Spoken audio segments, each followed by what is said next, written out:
The sun was shining on the sea, shining with all his might. He did his very best to make the billows smooth and bright, and this was odd because it was the middle of the night.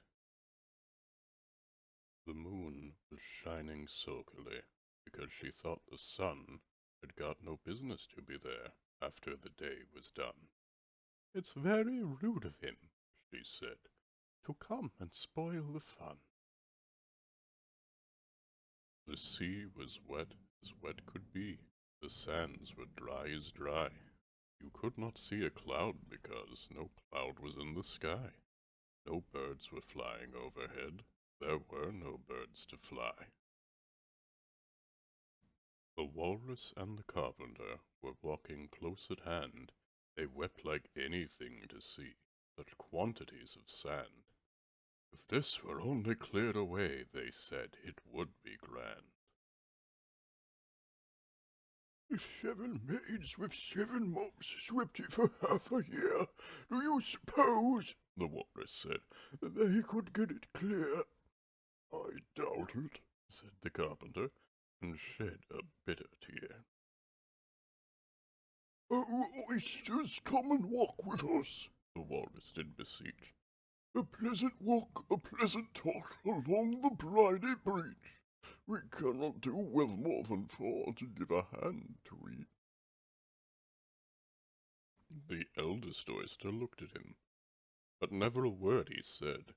The eldest oyster winked his eye and shook his heavy head, meaning to say he did not choose to leave the oyster bed.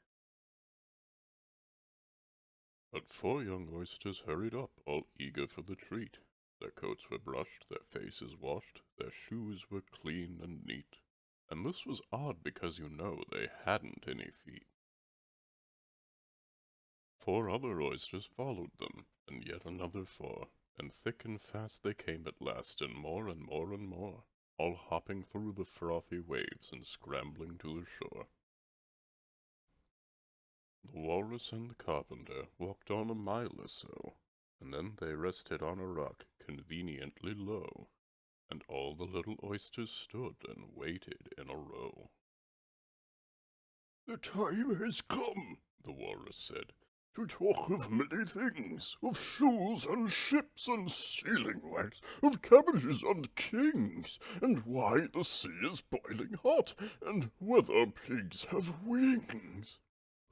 "But wait a bit," the oysters cried, "before we have our chat, for some of us are out of breath and all of us are fat." "No hurry," said the carpenter. They thanked him much for that.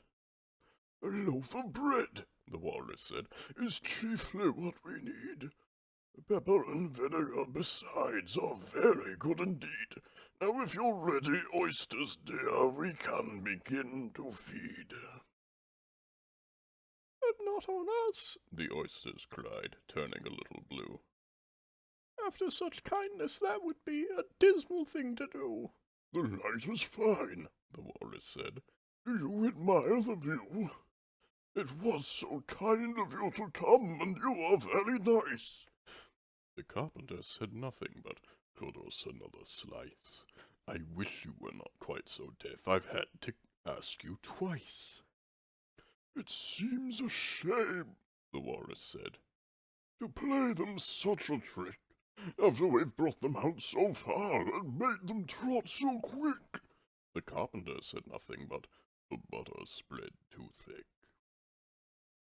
"I weep for you," the walrus said. "I deeply sympathize." With sobs and tears he sorted out those of the largest size, holding his pocket handkerchief before his streaming eyes.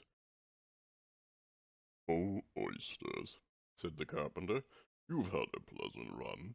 Shall we be trotting home again?" But answer came there none, and this was scarcely odd because they'd eaten every one.